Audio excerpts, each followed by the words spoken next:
Consejos ergonómicos relacionados con los trastornos musculoesqueléticos. Un nombre muy interesante. Eh, Adicionalmente a lo que me dijo Robert, maestría de ergonomía en la Universidad de Girona y soy peruano, soy perito ergónomo por la Universidad Politécnica de Cataluña de Barcelona. Es un tema de ergonomía, aparte de saber el tema de ergonomía, el perito ergónomo es el que en los juicios tiene que ir como experto de los trabajadores que dicen musculoesqueléticas. Entonces, defiende a los trabajadores o al empleador. Y es un tema que viene mucho de España, donde la ergonomía está más desarrollada, ando en Perú. Y también soy miembro de la Sociedad Peruana de Ergonomía, Sopergo, el año 2011, ¿no? Eh, Bolivia ya tiene una sociedad de ergonomía, que bienvenidos a los bolivianos que ya tienen una sociedad, que también pertenece al ULAERGO como Perú, que es la Unión Latinoamericana de Ergonomía. Todos pertenecemos a la IEA, que es la Asociación Internacional de Ergonomía Mundial. Bueno, vamos a hablar hoy día de ergonomía. He traído algo de ergonomía en construcción también, para ver cómo se desarrolla la ergonomía, los tipos de ergonomía, los mapas conceptuales, los peligros ergonómicos, los factores de riesgo, y he traído un poquito de ergonomía en construcción, ergonomía para el trabajador administrativo, lo último en ergonomía que a través de los monitoreos se está usando la inteligencia artificial. Vamos a hablar de todo eso hoy día. El 14 de abril, para que ustedes sepan, es el Día del Ergónomo Peruano, es cuando se creó Sopergo, ya tiene 18 años ya desarrollando la ergonomía en el Perú. Y un agradecimiento también a CENEA, que es mi alma mater, ¿no? Y es el Centro de Ergonomía Aplicada de Barcelona, y donde pueden encontrar mucha información de ergonomía, donde también dejo su página para que puedan visitarlo. Bueno, el OIT del año 2019 nos indica que 7.500 millones de personas mueren cada día debido a condiciones de trabajo inseguras e insalubres. 1.000 por accidentes de trabajo y 6.500 por enfermedades profesionales. Dentro de todo este grupo de 6.500, tenemos un grupo importante, no de muertes por enfermedades subprofesionales, pero sí por trastornos musculoesqueléticos. Aproximadamente 1.710.000.000 de personas tienen en el mundo trastornos musculoesqueléticos. Y eso equivale del 5 al 7% de las muertes a nivel mundial. O sea, si pusiéramos los trastornos musculoesqueléticos a las muertes del mundo, según la OIT, es del 5 al 7% de las muertes son tienen las personas trastornos musculoesqueléticos. ¿Qué es la ergonomía? La OIT nos dice de que el 80% de la población trabajadora mundial se enfrenta a problemas de dolor de espalda en algún momento de su vida laboral, por ejemplo. Y la Organización Mundial de la Salud, la OMS, nos dice que el dolor de espalda es la segunda razón para las visitas al médico después de las afecciones respiratorias, y es superada solo por el parto como una razón para la hospitalización. Entonces, del tema ambulatorio de las visitas es la segunda razón, y en hospitalización también es la segunda, todo lo que es dolores de espalda. Pero, ¿qué es la ergonomía? La ergonomía deriva de dos palabras griegas, ¿no? Ergo, que significa trabajo, y nomos, que significa leyes o reglas. Yo junto ambas, me sale leyes o reglas del trabajo. Entonces, lo que hace la ergonomía es el estudio del trabajo, ¿de acuerdo? La ergonomía tiene más de 100 años, pero se desarrolló más en la Segunda Guerra Mundial, les cuento.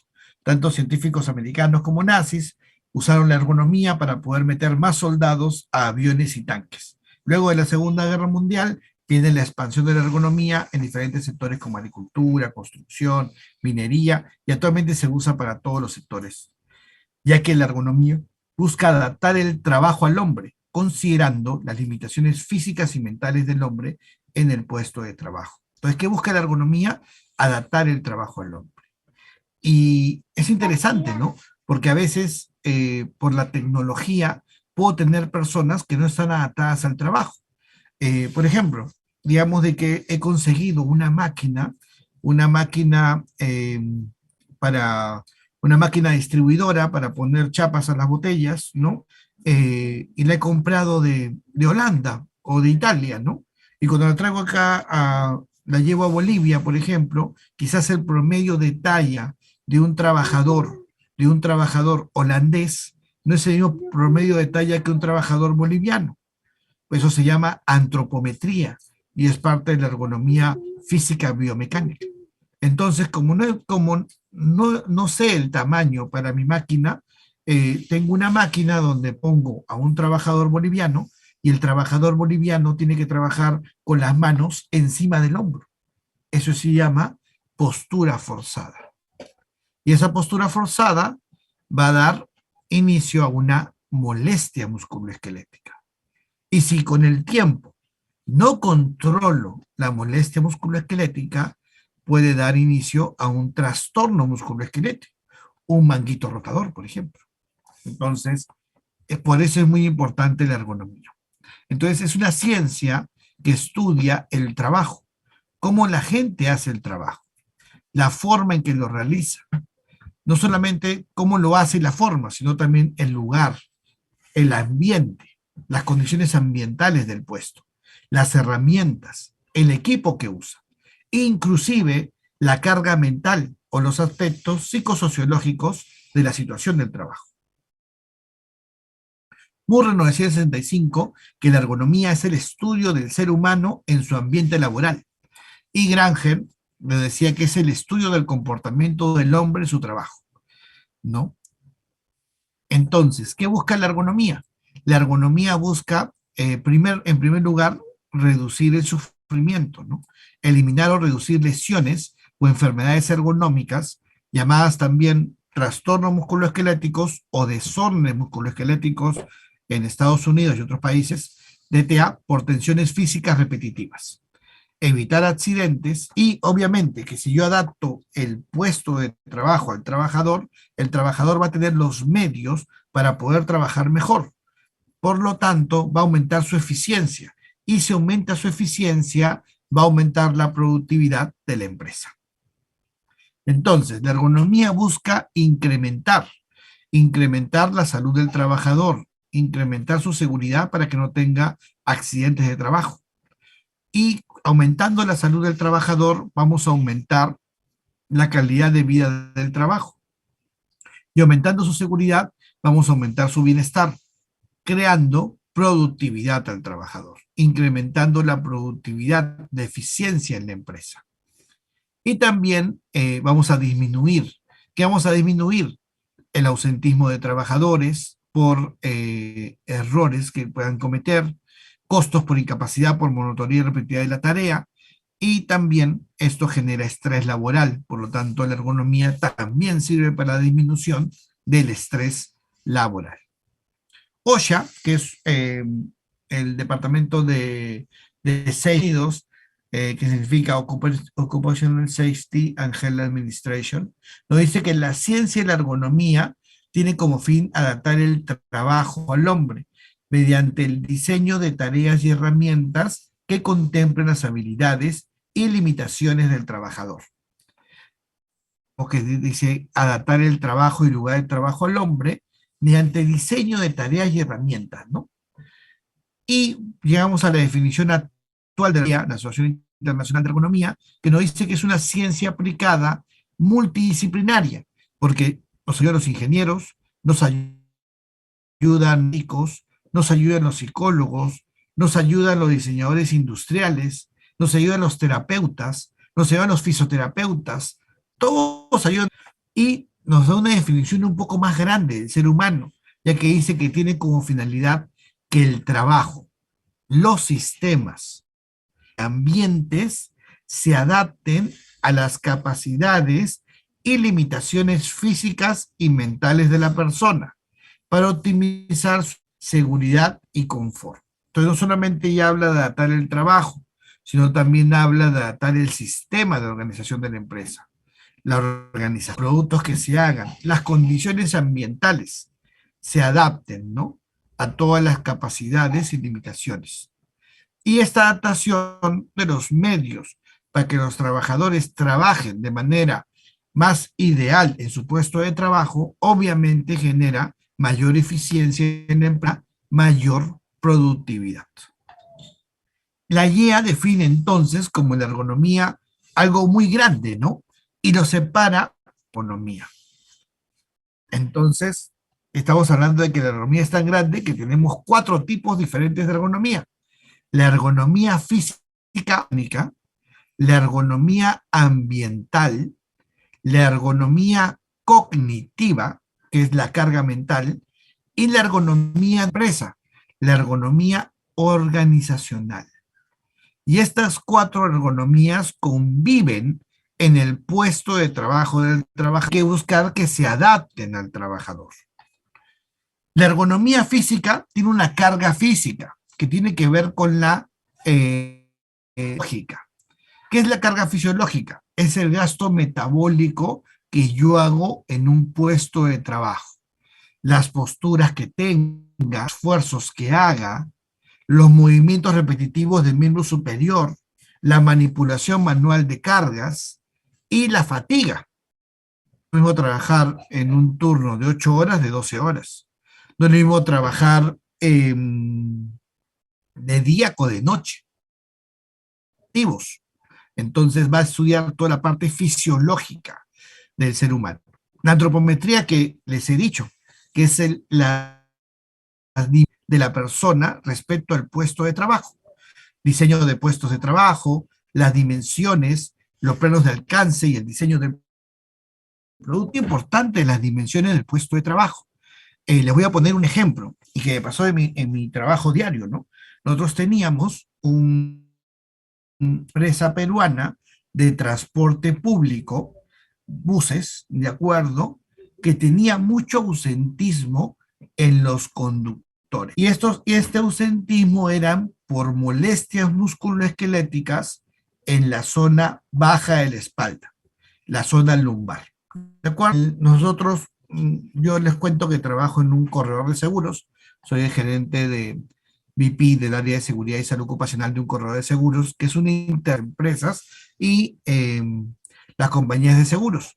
Entonces, habíamos visto una siniestralidad en la póliza del seguro y en una póliza que habían visto muchas personas, habían tenido ausentismo por este tema, latigar y molestias musculoesqueléticas en zona lumbar, ¿no? Entonces, bueno, preguntamos al cliente, le dijimos, ¿qué ha pasado con los conductores que estamos viendo la póliza? Se está desviando, ¿no?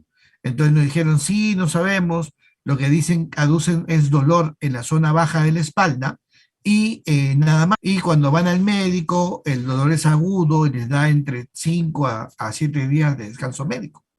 Bueno, comencemos a evaluar, pues, ¿no? Todo el sitio de trabajo y vimos y vimos de dónde venían los buses venían de China, ¿de acuerdo? La antropometría, medimos a los conductores en diferentes alturas, la altura de la persona, y una altura hipoplitea, que tiene que ver desde que termina la espalda hasta la rodilla, ¿no? Que es la altura de la persona sentado hasta el ángulo del codo. Es una medición, por ejemplo, de la antropometría, tiene muchas, pero una se llama la altura poplitea. Entonces medimos 5 dimensiones, ¿de acuerdo? Y luego medimos el asiento. Y, oh sorpresa, como el bus era de procedencia, esas dimensiones del asiento eran muy pequeñas para un trabajador peruano. Entonces, el conductor no había del asiento, porque eso hay que hacerlo con mantenimiento, entonces trabajaba en unas condiciones que no eran las ideales para la talla del trabajador peruano. Y el trabajar en unas dimensiones diferentes hizo que tenga molestias musculoesqueléticas ya con idas al doctor, ¿no? Con descansos médicos, porque no era lo ideal trabajar en ese asiento. Descubrir qué es lo que había pasado, se mandaron, el área de mantenimiento intervino en los buses, cambió el asiento del conductor, que, oh sorpresa, venía asiento para modificarlo de acuerdo a dimensiones de personas. Es decir, venía un asiento ya por antropometría ya hacerlo más grande o más pequeño y por lo tanto se adecuó el asiento. Y una vez adecuado el asiento, se disminuyó un 90% los descansos médicos por temas lumbares. un uso de la antropometría. Lamentablemente, actualmente solo Colombia tiene unas tablas antropométricas del trabajador colombiano. Otros países como Japón o Estados Unidos, como España, tienen tablas antropométricas de todos los trabajadores. Perú no, Bolivia tampoco, poco. Ecuador tampoco. Entonces, cuando nosotros queremos ver cuál debe ser el promedio para un puesto de trabajo, para las dimensiones de diseño de un puesto de trabajo, tenemos que recurrir a tablas similares con poblaciones similares. A veces agarramos Japón, pero Japón son más pequeños. A veces agarramos Colombia, puede ser, ¿no? Pero ya veremos, ya en algún momento crearemos tablas de países. Entonces, la carga física también tiene que ver con la antropometría, con el diseño de puestos de trabajo, las dimensiones, los planos de alcance, y tiene que ver con la biomecánica, todo lo que es fuerzas, palancas, el sistema hombre-máquina o las molestias musculoesqueléticas, ¿no? Parte tiene que ver con la carga física. También es importante la carga ambiental, ¿de acuerdo? Tiene que ver con la ergonomía, todas las condiciones ambientales del puesto de trabajo y que tiene una línea muy delgada con la higiene, ¿no? En el curso que nosotros hacemos en el diplomado, abarcamos, ¿no? Tanto la ergonomía física como la ergonomía ambiental. Vemos, por ejemplo, lo que es el confort acústico o el ruido, de los cuales en Bolivia ya hay normas que señalan cuánto debe ser el ruido máximo según la de Estados Unidos. Vemos temas de vibración, que puede ser de cuerpo entero, mano-máquina. Vemos temas de ambiente térmico, vemos temas de iluminación o confort lumínico, radiaciones electromagnéticas, polución química y o biológica. Eso tiene que ver con la carga ambiental. Por ejemplo, la iluminación, ¿no? La iluminación nos dice de que el ambiente de trabajo para un trabajador administrativo, digo, que trabaje en una oficina, debe ser de al menos 300 lux. El no tener 300 lux en un ambiente de trabajo podría ocasionar fatiga visual. O el tener un exceso de lux, unos 800 a 1000 lux, podría causar deslumbramiento. Y también existe la fatiga visual por deslumbramiento, ¿no? Otro tipo de ergonomía es la ergonomía cognitiva, que tiene que ver con la carga mental, que es el nivel de información, el nivel de atención, la abstracción, la responsabilidad, el procesamiento de la información y el software, ¿no? Que tiene que ver en que la persona tiene que tener al momento de desarrollar sus funciones. Y como ergonomía de la organización, tenemos dos cargas. La carga psíquica, que tiene que ver con el estrés laboral, el clima, la presión del tiempo, la resiliencia, se ha mostrado mucho en la pandemia, la minuciosidad, la complejidad de las expectativas y el envejecimiento.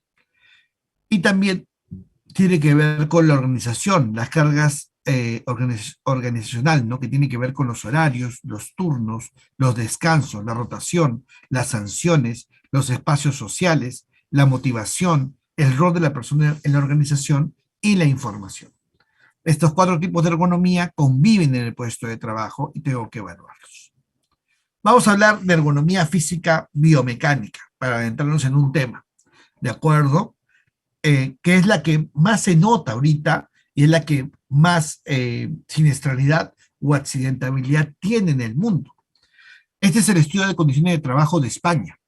Los ha sacado cada 5 años, el 2005, el 2010 y el 2015. Lamentablemente, el 2020 no lo hicieron por el tema de la pandemia. Y vemos de que el peligro de, movimientos repetitivos de manos o brazos está presente en el 64, luego 67 y por último 69% de los puestos de trabajo en España. Principalmente en construcción con un 85%, agricultura con un 79%, comercio y hostelería con un 75% e industria con un 73%. El peligro de posiciones forzadas, ya sean dolorosas o fatigantes, ha estado en el promedio de 48, 47 y ahora está con 54%, principalmente en agricultura, claro, imagínense la recolección, todo el día con la espalda doblada, construcción y salud, sector salud. El peligro del levantamiento y transporte de cargas o elevar o mover cargas pesadas estuvo presente en el 40%, después 31% y ahora 37% de los puestos de trabajo, sobre todo en el sector construcción. La bolsa de cemento en mi país, creo que ustedes también siguen 42.5, ¿no? Aunque les cuento de que en Perú acaba de salir una norma de no más 25 kilos, para que las bolsas de cemento ahora pesen 25 kilos. 58% agricultura, 49% comercio y hostelería y 44% industria. Y el peligro ergonómico del levantamiento o transporte de pacientes o personas está alrededor de 12, 6 y ahora 11%. Sobre todo en el sector salud, por el tema de pacientes, y otros servicios, 29%. Entonces vemos de que principalmente las posturas forzadas y la manipulación de cargas está presente en más del 50% de los puestos de trabajo en España. Es un riesgo, un peligro ergonómico y con la probabilidad de que aparezca hay un riesgo y algo se tiene que hacer, ya que si no hago nada, esa molestia musculoesquelética se puede convertir en un trastorno musculoesquelético y ese trastorno musculoesquelético es una enfermedad ocupacional en algunos casos. Si vemos Chile, hay una encuesta de condiciones de trabajo del 2011, que fue la primera encuesta nacional de empleo, no se hicieron más, ¿no? Donde decía el trabajo de pie está en un 73% en hombres y en un 67% en mujeres. La Agencia de Seguridad y Salud Ocupacional de Europa, la EU-OSHA, sacó un reporte indicando que los trabajos de pie se consideran forzados, trabajos forzados, siempre y cuando estén más de una hora de pie sin cambiar de postura. Es decir, si la persona está todo el tiempo de pie y no cambia de postura, se considera postura forzada a partir de la hora de trabajo sin cambio de movimiento. ¿Qué se puede hacer? Sencillo, se pueden hacer rondas para que la persona camine, una varilla 30 centímetros para cambiar de posición forzada, piso antideslizante o piso de jeve para evitar el estrés. Entonces, se pueden poner algunas medidas. El trabajo sentado está alrededor del 32% en hombres, 31% en mujeres. Acá la EU-OSHA, esta agencia dice que postura sedente prolongada a partir de 2 horas, ¿no? De estar sentado sin cambiar postura. Por lo tanto, hay un porcentaje importante de molestias musculoesqueléticas. Debe mantener la vista fija y concentrada, un 50% de hombres, seguro fajas transportadoras, 9% mujeres. Debe sobreforzar la voz, un 11% hombres, un 7.9% mujeres, docencia principalmente. Realiza movimientos repetitivos de cortos periodos de tiempo, un 33% hombres, un 27% mujeres, y arrastra cargas, personas, animales u otros objetos pesados, un 21% hombres, un 9% mujeres, realiza trabajos que las incómodas, 25% hombres, 15% mujeres, y realiza trabajos en que debe alcanzar herramientas, elementos y objetos muy altos o muy bajos, que también es otra forma de postura forzada, 10% hombres, 5% mujeres. Como pueden ver, están los peligros ergonómicos en las empresas. Y por último, este estudio de condiciones de trabajo de Perú, ¿no? Donde me dicen que empezamos por posturas forzadas, las posturas forzadas están presentes en más del 25% de los puestos, algunas veces, un 14% de los puestos, muchas veces, y un 13% de los puestos siempre, ¿no? 13 más 14 me da 27, 25, más del 50%. La manipulación moral de cargas me dice algunas veces 26%, muchas veces siempre 9%, ¿no? 21 más 25, 46% está presente este peligro. Y los movimientos, 23% algunas veces, 19% muchas veces, y 21% nos da un 60%, alrededor del 60% en lo que es movimiento repetitivo. Muy parecido a la encuesta de condiciones nacionales de trabajo, ¿no? El informe o el paper que se hace da como conclusión que la población económicamente activa urbana de Perú se expone con más la radiación solar, las posturas incómodas o forzadas y los movimientos repetitivos. Trabaja rápido, con poco control y esconde su... además, en los lugares de trabajo no se gestiona la salud ocupacional. Estas condiciones pueden afectar la salud de los trabajadores del trabajo. En Bolivia todavía no tenemos un estudio de la seguridad y salud del punto en el trabajo. Todavía no existe algún estudio sobre esto. Bueno, vamos a entrar a la parte 2, ya factores de riesgo biomecánicos. Vamos a ver si hay alguna consulta, alguna pregunta para ir respondiendo alguna. A ver.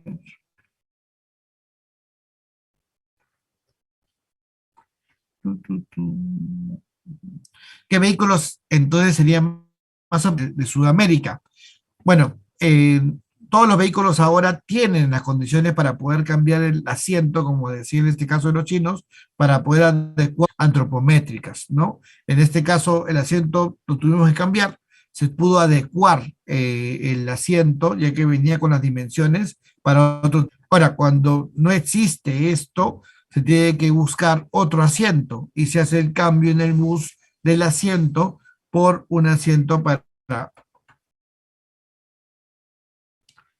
Entonces dice, eso depende de la antropometría de la población que se utilizará. Sí, es cierto, como no tenemos antropometría, tenemos que usar tablas de otros países y lamentablemente puede haber diferencias en las dimensiones del producto.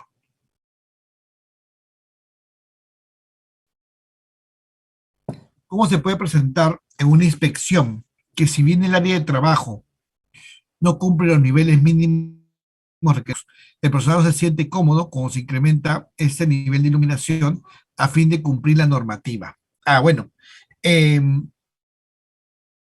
lo que pasa es que un sitio con menos lux puede hacer que la persona con mensual, ¿no? Entonces, la parte de gestión de la vigilancia de salud ocupacional tiene que haber los SEMOS ocupacionales y en estos SEMOS tiene que haber un examen de control visual. Si no tengo la cantidad de iluminación requerida para un puesto, la capacidad visual de la persona puede descender y eso lo voy a encontrar en el EM. Ponga la iluminación adecuada. Herramientas para medir los looks del área de trabajo y para las otras áreas de ergonomía. Voy a hablar después de los monitoreos. En la medición del lux se usa un aparatito que se llama luxómetro. Y este aparatito que se llama lux, cantidad de lux del ambiente de trabajo. Según la norma ISO, el luxómetro lo tiene que poner a una distancia de la persona, ¿no? Más o menos para que no haya un tema de interferencia con la luz, o se pone en el punto de acuerdo y se pone en iluminación y se deja hasta que deje de moverse el luxómetro. Y en ese punto queda la cantidad de luz que hay en ese lugar de trabajo. Está la más cercana a los ecuatorianos, que son bajitos. Igual usamos de Japón o la última que están haciendo de Colombia, que tiene bastante avance. Cuando se trabaja en ambientes contaminados con gases, se puede considerar como algo. El tema de gases es materiales peligrosos. Hay toda, si es un espacio confinado, hay todas unas medidas de protección, ¿de acuerdo? Y esa medición de gases se considera más como higiene ocupacional. Esa es la parte de la higiene para medir los gases que hay en el ambiente de trabajo. Ahora, como decía, ¿no? La higiene y la ergonomía tiene una línea muy delgada. Y si ese gas está presente en el trabajo, ya entraría también a la ergonomía ambiental para buscar el confort ante el gas, que estaría en ese ambiente. Listo. Bueno, continuamos. Ahora vamos a ver la parte de peligros y factores de riesgo biomecánicos. Seguimos con la carga física, seguimos con la ergonomía física. ¿Qué es un peligro ergonómico? Es una condición relacionada con el esfuerzo físico que puede estar presente o no en un puesto de trabajo. Si está presente, es posible que la persona trabajadora expuesta pueda sufrir una molestia y con el tiempo un daño musculoesquelético. Recordemos que peligro no es sinónimo de riesgo. El riesgo asociado puede ser completamente aceptable. ¿De acuerdo? Entonces, ¿qué se usa para poder identificar y evaluar la gestión del riesgo? Se usa un instrumento que es una norma ISO, la ISO TR 12295. Esta ISO TR 12295 del año 2014 eh, tiene unas preguntas llave para poder identificar los peligros ergonómicos que hay en un puesto de trabajo. En un puesto de trabajo puede haber hasta 5 peligros ergonómicos del punto de vista de ergonomía física biomecánica. ¿Cuáles son esos 5 peligros ergonómicos que puede haber en un puesto de trabajo?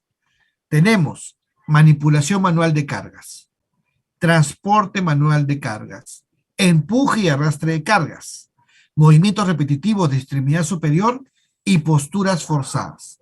Esos son los 5 peligros ergonómicos que pueden estar presentes en un puesto de trabajo. Entonces, esta metodología que estudiamos en el diplomado es de la ISO TR 12295, me va a poder saber cuáles son las preguntas llave para saber si el peligro está presente o no en el puesto de trabajo. Acá está, manual lifting o carrying, pushing o pulling, que es empuje y tracción, upper limb repetitive moments, que es el tema de movimientos repetitivos de miembro superior, static working posture, que es posturas estáticas forzadas, ¿no? Entonces, de acuerdo a las preguntas llave, yo puedo saber cuántos peligros ergonómicos hay en un puesto de trabajo. Pongamos un puesto de trabajo, digamos un almacenero, una persona que trabaja en el almacén. Yo voy a preguntar a ese almacenero, le voy a preguntar, ¿el almacenero carga algún objeto que pese más de 3 kilos todos los días? Si la respuesta es sí, está dentro de la jornada de trabajo, sí, y toda la jornada de trabajo lo carga. Si las 3 son sí, entonces tiene el peligro de manipulación manual de cargas. Si yo digo, esa carga de 3 kilos la tengo que transportar más de 1 metro, si la respuesta es sí, tengo el peligro de transporte manual de cargas. Si el almacenero en algún momento del día empuja o arrastre un carrito con ruedas, llámese estoca, pato hidráulico, carro, bandeja, carrito, etcétera, tengo el peligro de empuje y tracción de cargas. Si el almacenero hace un gesto con las manos, un mismo ciclo, eh, al menos 1 hora de la jornada laboral o el mismo gesto más del 50% del ciclo de trabajo, es decir, se denomina ciclo a una actividad que se desarrolla durante todo el día en forma de ciclo. Por ejemplo, tengo una persona que tiene que poner, que tiene que hacer las cajas con 2 blisters de pastillas. Llega la faja con el blister, ¿no? Entonces agarro la caja, armo la caja, meto el pastillero a la caja, meto el otro pastillero a la caja, cierro la caja. y dejo la caja. Sencillamente, ¿qué hago? Agarro la caja, armo en la caja, meto el pastillero, meto otro pastillero, cierro la caja y dejo la caja. Eso se llama ciclo de trabajo, ¿de acuerdo? Si el 50% del ciclo o una hora de la jornada laboral hago los mismos gestos con movimientos repetitivos, entonces tengo el peligro de eh, movimientos repetitivos del miembro superior. Y si estoy en algún puesto de trabajo con posturas forzadas, tengo el peligro de posturas forzadas. Por ejemplo, trabajos arriba del hombro, hombro y codo a la misma altura, cuello más de 25 grados, son posturas forzadas y tendría el peligro de posturas forzadas. Entonces, el almacenero, si hace posturas forzadas, porque quizás los anaqueles están más arriba y tiene que guardar objetos, o saca objetos por debajo de la rodilla, por lo tanto, sí existe el peligro de posturas forzadas. Entonces, un almacenero podría tener hasta los 5 peligros, ¿de acuerdo? Ahora, un trabajador administrativo, ¿qué peligros tiene? A ver, manipulación manual de cargas. ¿Cargo algún objeto que pese más de 3 kilos? No, cargo mi celular, por lo tanto, no tengo el peligro de manipulación manual de cargas.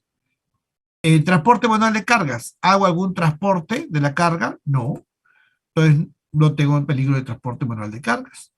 Empuje y tracción, tampoco, porque no llevo ni un carrito. Mi silla tiene ruedas, sí, pero no llevo carga con la silla. Entonces, movimiento repetitivo de extremidad superior. Escribo en la computadora más de una hora al día, hago correos, hago informes, hago más de una hora.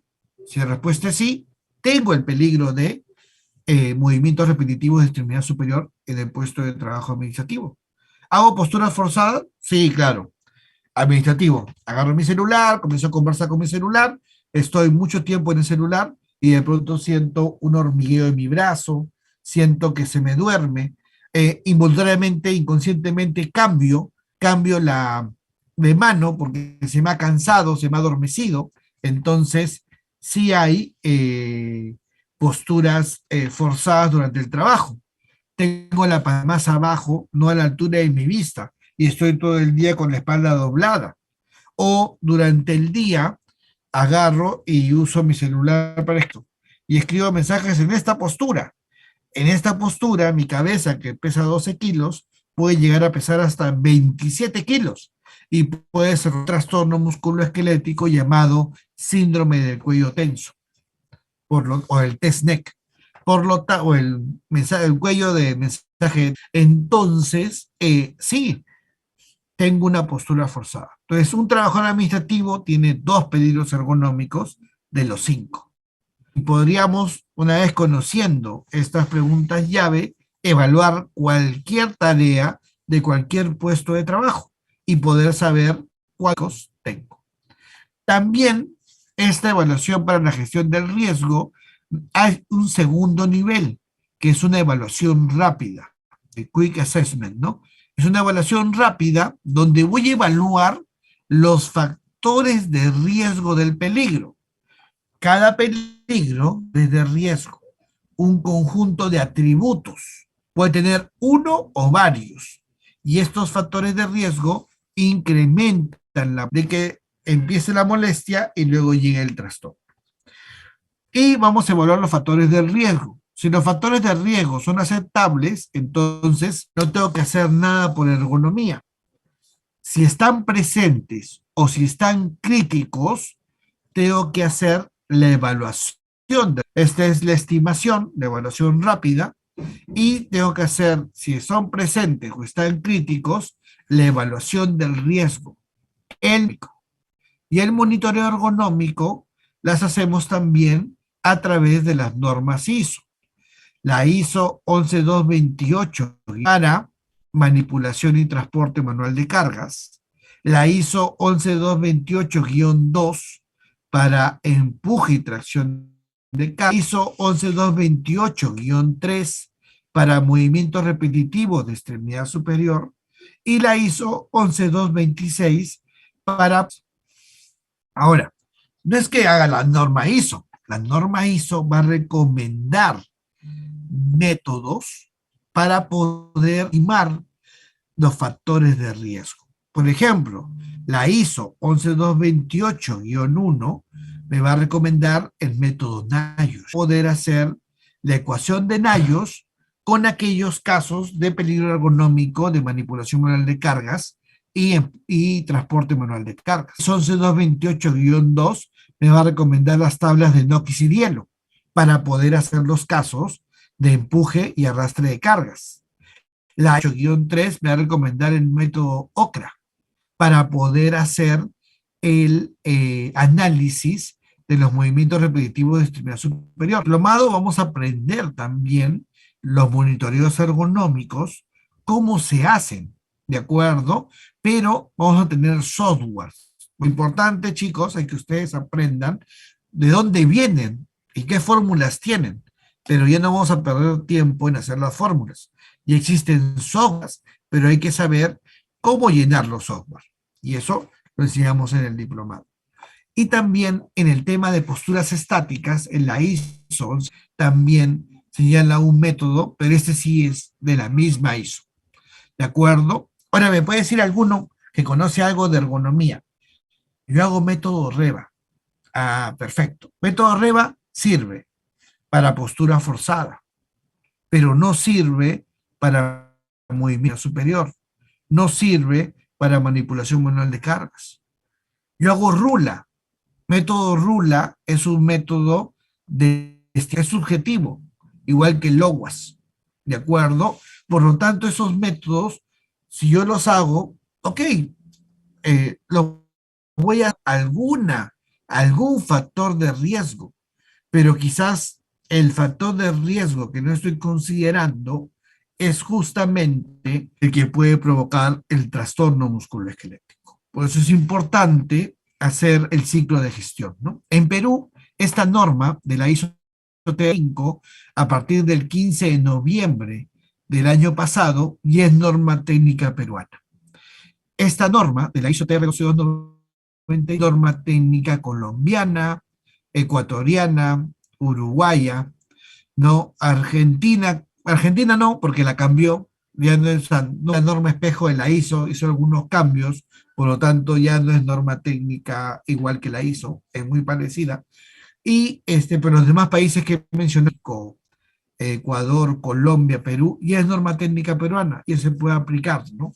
Eh, en Bolivia no, todavía no hay ninguna norma de ergonomía, pero el camino de las ISO es un camino certificado por más de 75 países, ¿no? Y que 0 años para volver a revisar las normas de ergonomía y volver a decir que están bien o hacer algún cambio.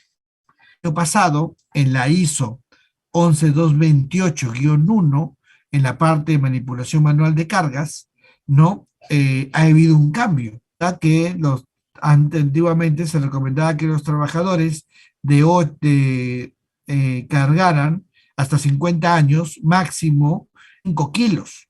Sin embargo, el cambio en la normativa es que de 18 a 20 años, los trabajadores carguen máximo de 20 a 45 años, carguen 25 kilos y de 45 a 50 vuelvan a cargar.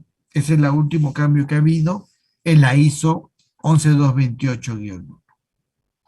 Y bueno, acá está, bueno, este es el proyecto del reporte técnico peruano, ya traducía al español, ¿no? Entonces ya hay norma traducida al español y que, o sea, que no la tiene, me la pide y con gusto se la doy.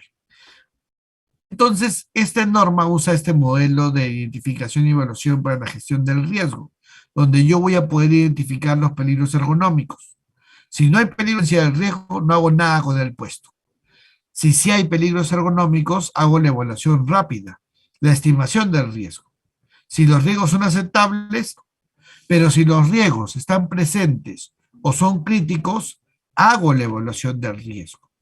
Y la evaluación del riesgo es el monitoreo ergonómico de factores de riesgo. Una vez, si los factores de riesgo no son críticos, ausencia del riesgo. Pero si los factores de riesgo son críticos, el verdadero uso de la ergonomía, que es el rediseño del puesto de trabajo. Y también tenemos una clave sobre este tema, ¿no? hay que, una vez conocido el factor de riesgo, tenemos que hacer un rediseño del puesto de trabajo. Me puede decir, pero ver si eso implica ingeniería. No necesariamente. Puede ser, por ejemplo, usando un OCRA, ¿no? Para ver el tema de movimientos repetitivos.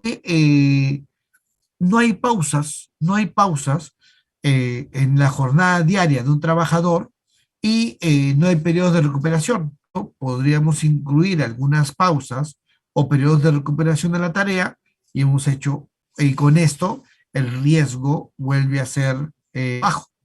De esta manera estamos haciendo una pequeña modificación, ingresando periodos de recuperación para que la tarea ahora se vuelva con bajo riesgo.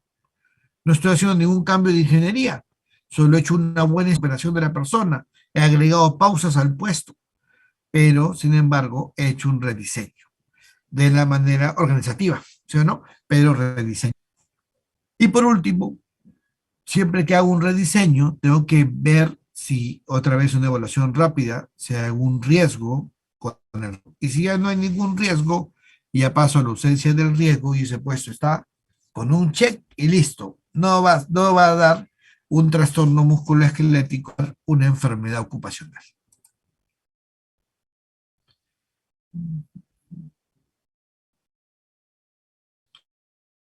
Una pregunta. Nos dice Inés, como se tiene que caminar más en estructuras metálicas y suelo de tierra, ¿se puede considerar riesgo ergonómico? Sí, claro. Eh, Vamos a hacer las preguntas llave y si la persona solamente camina más de 2 horas continuas, estamos hablando de una postura forzada, postura sedente prolongada, ¿no? De caminando más de una hora, si es que no tiene ningún tema de algún momento de descanso o pausa, por lo tanto hay postura forzada de todas maneras, económico.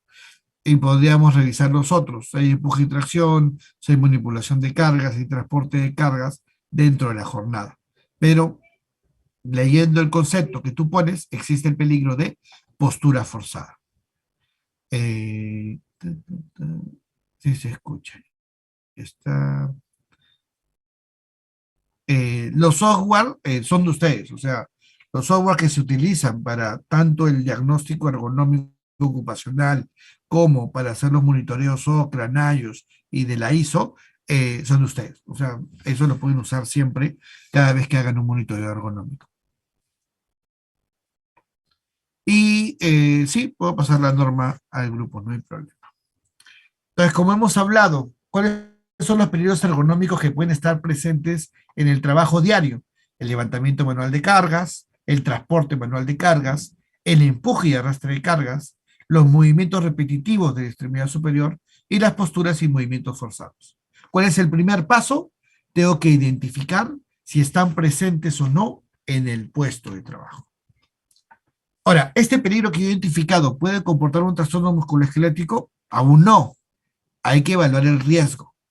Hay que considerar todos los factores de riesgo que pueden incidir, ya que en un puesto de trabajo pueden estar presentes todos los peligros, algunos o ningunos, y por lo tanto, cada peligro presente debe evaluarse de manera específica mediante la normativa vigente y los métodos adecuados. Claro, yo les dije que cada peligro se usa una ISO, y cada ISO recomienda un monitoreo. Pues, ¿qué pasa? Un puesto de trabajo puede tener 5 peligros ergonómicos y voy a tener que usar de 4 a 5 monitoreos, ya que el NIOSH me sirve para manipulación y transporte. Voy a tener que usar 4 monitoreos ergonómicos para poder evaluar si el puesto es crítico o no. ¿Qué pasa muchas veces?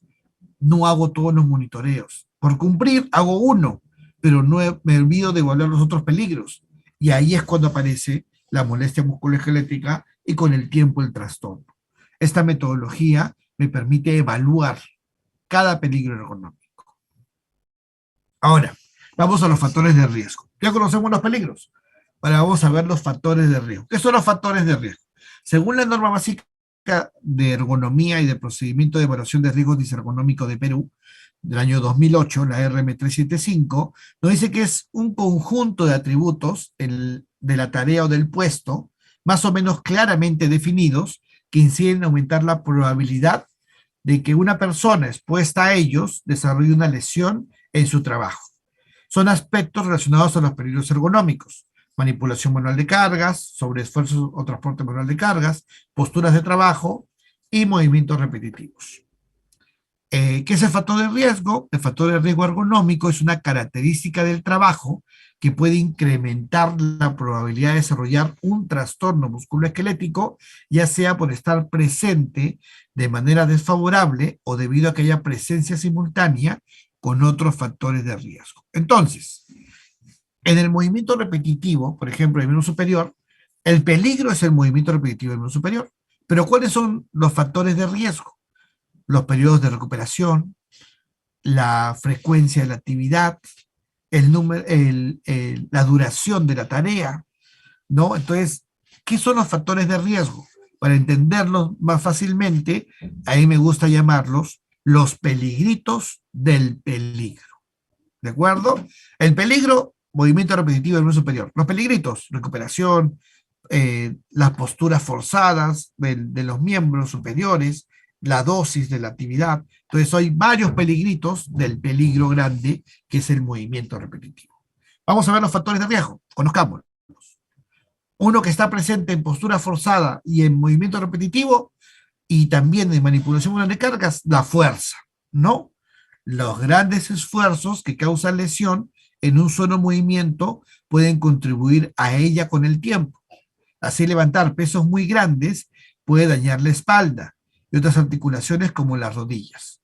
No se debe sobreestimar la fuerza y se debe pedir ayuda o traer otros equipos que faciliten la tarea. ¿No? En manipulación manual de cargas, por ejemplo, cuando yo cargo peso, sí, yo debo cargar peso doblando las rodillas para utilizar el músculo de los muslos, ya que si cargo peso doblando la espalda, de acuerdo, estoy cargando con los músculos que hay entre los anillos discales. Simplemente para que ustedes sepan, si yo cargo 25 kilos, cuando yo cargo con la espalda, son 6 veces más, es 375 kilos. Y yo estoy cargando que el elemento de newtons a la espalda. En cambio, si yo cargo con 25 kilos con los muslos, es 3 veces más, son 75 newtons que estoy cargando con las piernas. También la generación de fuerzas internas en segmentos articulares de gran intensidad o con una frecuencia significativa. Por ejemplo, ejemplos habituales de realizar fuerzas en las empresas son, aparte de las operaciones de manipulación manuales de carga, accionar válvulas, accionar controles, maquinaria de equipo, herramienta como los taladros, como el tema de las abriles, ¿no? Herramientas de poder o herramientas eléctricas en las empresas. Estas fuerzas internas que se producen dentro del cuerpo eran por la realización de esfuerzos debido a la necesidad de realizar fuerzas externas, seguramente para mover cosas, así como posturas. Entonces, nosotros cuando vemos fuerza en un puesto de trabajo, tendríamos que pensar cómo automatizar la fuerza, o buscar alguna herramienta que contribuya a realizar menos fuerza para obtener el resultado esperado. Entonces, siempre que encontremos fuerza, tenemos que pensarla o cómo reducirla a través de alguna herramienta. Otro factor de riesgo, la alta frecuencia de movimientos. Las tareas repetitivas también pueden producir lesiones ergonómicas. Hacer la misma tarea todo el día y sin pausas puede afectar las articulaciones, tendones, etc. Ejemplos frecuentes de movimientos o acciones en el entorno laboral son coger un objeto y posicionarlo, ¿no? Una faja transportadora, por ejemplo, en una empresa de pan, tengo que coger los panes ya embolsados para meterlos en la caja. Panes, y voy poniendo la caja de 6 y haciendo una ruma de 24, ¿no? Entonces tengo que coger 6 de esta manera, 6 de esta manera, 6 de esta manera, 6 así. Hago 24 y cierro la caja. Es un movimiento repetitivo, ¿de acuerdo? Entonces la alta frecuencia, aunque las acciones que se realizan no impliquen eso significativo, la repetitividad puede afectar las características mecánicas de estos tejidos. Por ejemplo, entre coger un objeto y posicionarlo, hacer muchas otras acciones técnicas, girar, doblar, introducir, apretar, empujar, abrir, cerrar, estirar. Por eso es importante, estudiemos el tema de movimientos repetitivos, es contar las acciones técnicas que tenemos con ambas manos. Cuando yo hago el monitoreo, voy a sacar el índice de la mano derecha y el índice de la mano izquierda para saber cuánto sale ese índice. Sale un número. Si ese número 2.5, entonces estamos hablando de que es un riesgo muy alto. Y como es un riesgo muy alto, tengo que buscar alguna manera de reducir. Entonces, siempre cuando encontremos alta frecuencia de movimiento en los puestos de trabajo, debemos identificar qué acciones no son imprescindibles para hacer y en aquellas que lo son, replantearlo para reducirlas. Una forma interesante es de que nosotros tenemos dos manos y muchas personas solo trabajan con un. Entonces, aunque el trabajador sea diestro o zurdo, su otra mano también tiene muchas capacidades. Por lo tanto, podríamos algunas acciones, si siempre se hacen con la derecha, pasarlas a la izquierda, para que así hayan menos acciones técnicas por la derecha y de esta manera, ¿no?, de alta frecuencia de movimientos. Otro factor de riesgo, la duración. Cuanto más tiempo se esté exigiendo al cuerpo a lo largo de la jornada laboral, más riesgo va a haber. Evidentemente, trabajando a media jornada, los económicos se reducen porque se reduce el tiempo de exposición, pero también tiene buen resultado capacitar al personal para realizar tareas administrativas, laboral. De esta forma, la duración de las tareas con exigencia física se van a reducir. Un tema importante es la dosis de exposición, ¿de acuerdo? Y esto puede generar que el riesgo sea más alto en el puesto de trabajo. Yo les cuento, a raíz de la pandemia, sobre todo textiles, de acuerdo, y empresas de vidrio, cambiaron la jornada laboral. En el Perú la jornada laboral es de 48 horas, ¿ya? Y trabajan todos los días 8 horas. 8 por 6, 48, ¿de acuerdo? Pero por evitar contagios, ¿qué se hizo? Lo que se hizo fue, en vez de trabajar 6 días, vas a trabajar 4.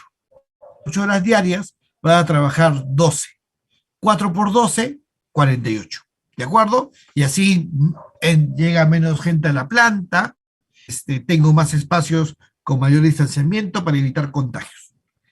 Bueno, ya pasaron 2 años de la pandemia y algunos lugares se quedaron con esa jornada y lamentablemente ahorita estamos viendo accidentabilidad o siniestralidad, como quieran llamarlo, en ese tipo de industrias por el UCI.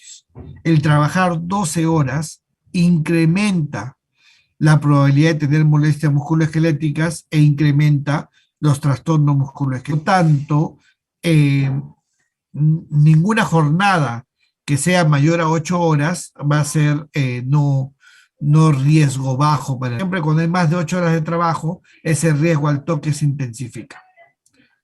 Igual me pasó en minería. En minería también, por el tema de en vez de trabajar 7 por 3 o trabajar 15 por 2 o trabajar 21 por 8 por 7, aumentaron las jornadas en minería a 2 meses prácticamente, 45 por 15, 60 por 15. Este aumento de jornadas, este exceso de jornadas prolongadas, también causó molestias musculoesqueléticas en el sector. Por ejemplo, puestos o tareas se puede hacer en la empresa. ¿Qué se puede hacer? Rotación entre diferentes puestos o tareas que requieren exigencia física para normalmente la exposición de la duración de la exposición, ¿no? Entonces, yo puedo rotar algunos puestos, pero si yo roto de un puesto que hace manipulación manual de cargas a otro puesto cargas, no va a haber no va a reducir la duración de la exposición, porque las dos tareas requieren exigencia física. Tareas que requieren manipular manualmente cargas con otras que no lo precisan y además no exigen la espalda, se habrá reducido la duración de la exposición, manipulación manual de cargas sobre exigencia de la espalda, ¿no? Entonces, lo que podría ser, por ejemplo, yo tengo una metal mecánica, tengo mi fresadora, tengo mi cepilladora y tengo la gente que hace manipulación manual de cargas. Lo ideal es que las personas aprendan a usar estas máquinas, todos los operarios, y yo podría hacer turno de 4 horas, van a trabajar el torno, la fresa y la cepilladora, y las otras personas van a hacer manipulación manual de cargas. Y en el segundo turno van a hacer torno, fresa y cepilladora, y a nosotros hacer manipulación manual de cargas. La dosis de exposición va a reducir, ya no va a ser 8 horas, sino va a ser solo de, en todo caso, exposiciones de más de 8 horas al día debe evitar siempre. Entonces ya hemos visto fuerzas, alta frecuencia de movimientos y duración larga de la exposición. Vamos a ver alguna consulta. Eh, Consulta, el personal de vigilancia, ¿qué tipo de peligros tendría? Posturas forzadas y movimientos repetitivos. A ver, un personal de vigilancia normalmente no usan manipulación manual de carga, no cargan peso del personal de vigilancia. La personal de vigilancia tampoco tendría el tema de transporte manual de cargas, porque no cargan el peso y tampoco lo transportan, ni empuje y arrastre, aunque algunos vigilantes, sobre todo están en minas, a veces los mandan a hacer tareas así, que carguen y empujen, pero bueno, digamos que no, porque la mayoría no.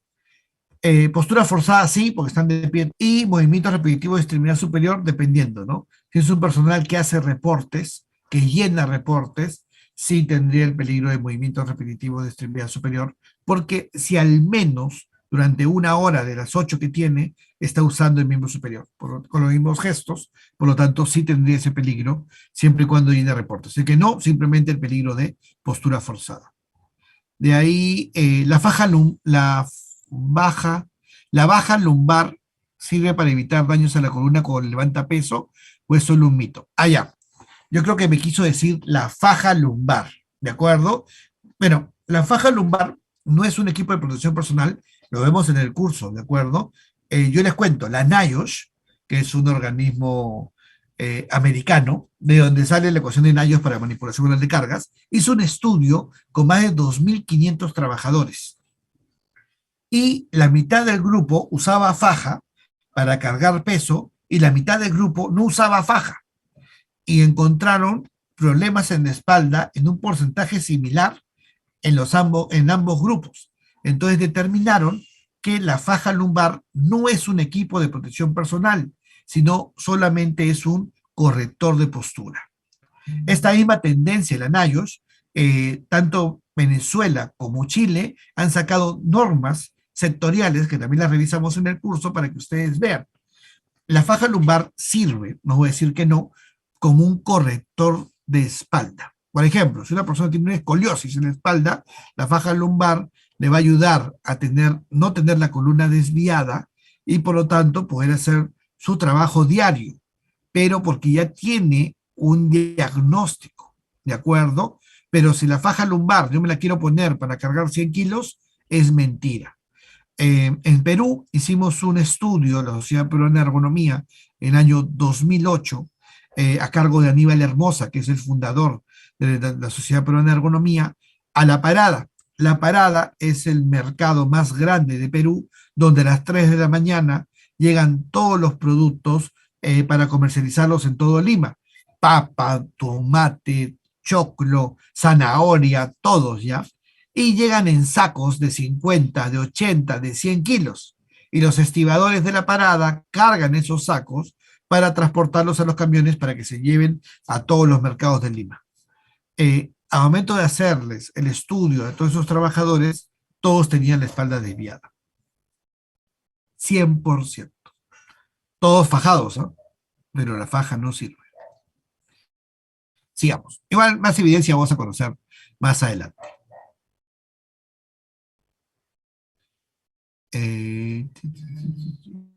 Bueno, acá le estoy hablando de la faja.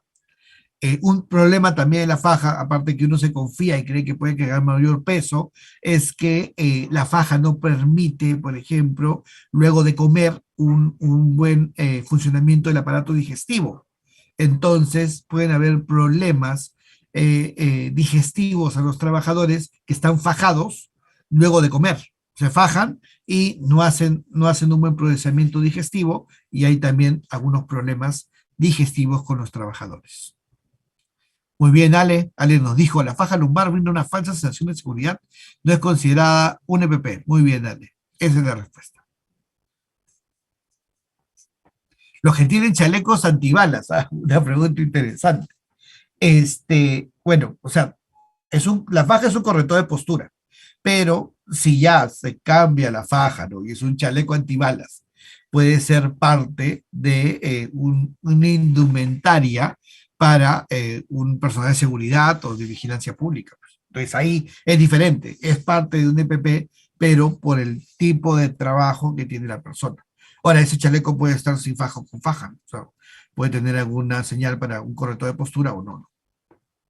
Las EPPs ayudan a disminuir las falencias de ergonomía o solo las funciones de protección. EPPs vamos a hablar cuando hablemos de construcción. Ya ahorita, entre un rato llegamos. Vamos a continuar, si no, no voy a acabar.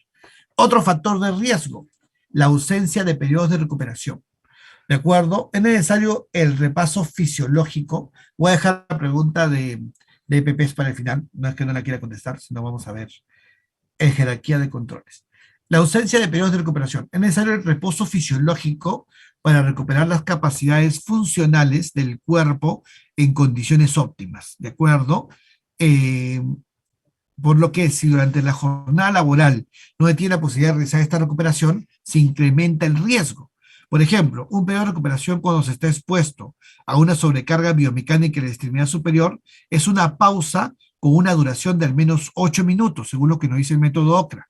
Pero también esta pausa de al menos 8 minutos pueden ser periodos de tiempo de espera o de inactividad durante el trabajo. Pero, ¿qué pasa? A ver, y acá viene el tema de pausas activas. Las pausas activas pueden servir para el trabajo administrativo, ¿de acuerdo? Pero si yo estoy haciendo un trabajo donde tengo el movimiento repetitivo del miembro superior durante toda la jornada y le hago una pausa de 8 minutos para que el trabajador deje lo que está haciendo y comience a estirar sus músculos, sigue moviendo el miembro superior. O sea, te estoy haciendo una pausa activa, pero no está haciendo pausa porque sigue moviendo el miembro superior que he estado moviendo todo el rato. Entonces tengo que comenzar a aprender el concepto de pausa pasiva. En todo caso, para que una pausa sea eficaz, se debe asegurar el descanso del miembro superior y en buenas posturas, evitando, por ejemplo, que use el celular, porque el uso celular va a tener un movimiento con el celular y el miembro superior. Y lo que quiero es que descanse el miembro superior. Por lo tanto, tengo que hacer con ellos una pausa pasiva.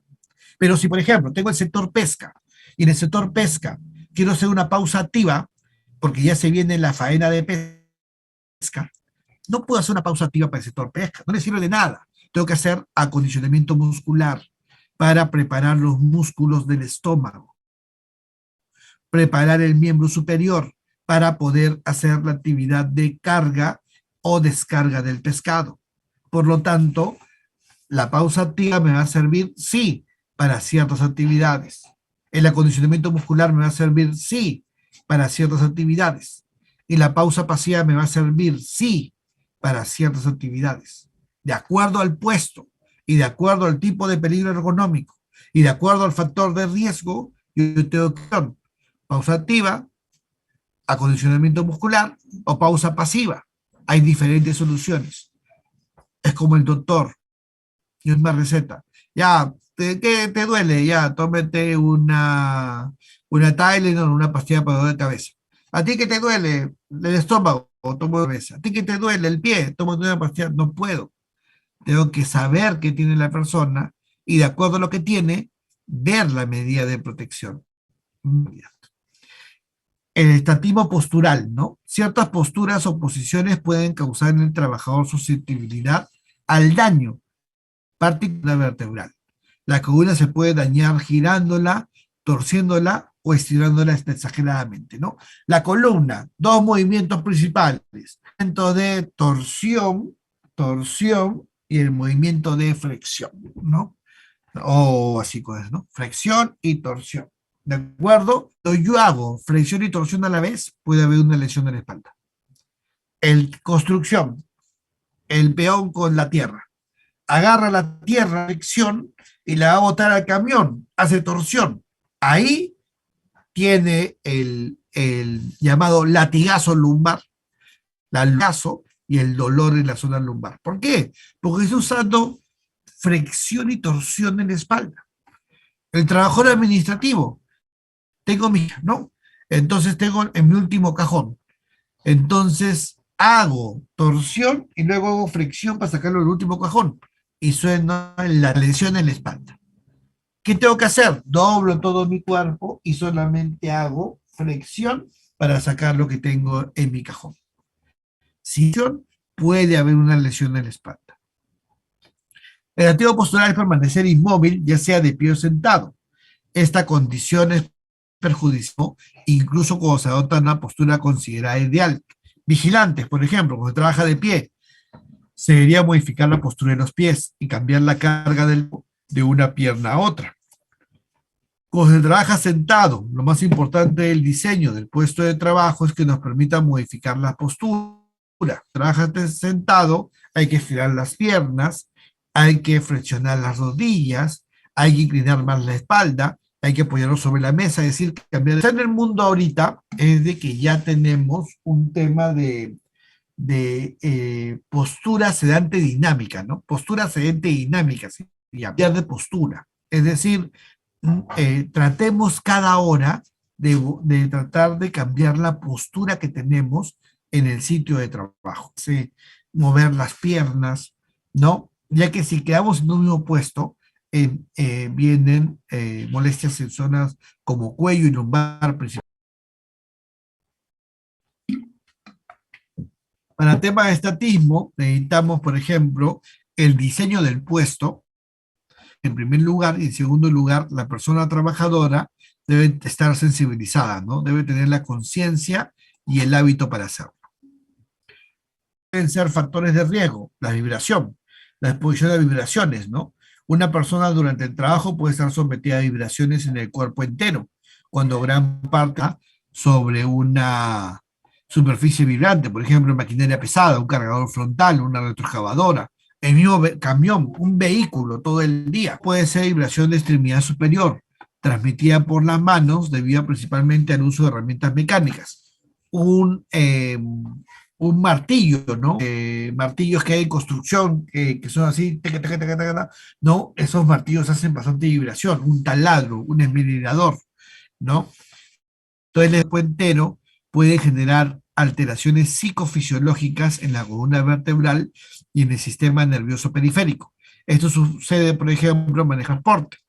Y por su parte, la exposición de vibraciones mano-brazo, que se genera principalmente por el uso de herramientas vibrátiles, puede causar alteraciones vasculares, neurológicas, musculoesqueléticas. Otros factores mecánicos físicos pueden ser compresiones nerviosas localizadas generadas por una postura prolongada, la recepción de contragolpes. Yo golpeo algo, por Newton hay una fuerza de reacción. Esa fuerza de reacción se llama contragolpe. El uso para la tarea. No tengo guantes de corte, pongo algunos guantes de bafana, de cuero, y estos guantes de cuero me hacen mover la mano, sirve mucho para la actividad. O trabajos de precisión o de exposición a condiciones higrométricas extremas, ¿no? Como estrés por frío, ambientes de cámaras frigoríficas de -4 o 0 grados centígrados, o ambientes con mucho calor por las máquinas, ¿no? Entonces, todo eso también es mío. Y también influyen los factores de riesgo psicosociales, que son factores relacionados con la organización y el contenido del trabajo. Aunque son mucho social, cuando la exigencia física es significativa, los principales a considerar son la incapacidad de la persona para regular su ritmo de trabajo o de gran incentivo en función de la producción, en donde el trabajador va a querer trabajar más para poder ganar más y eso puede equilibrar a un mayor riesgo. Entonces, Ya para pasar a algún sector y ver qué se hace en el sector con ergonomía.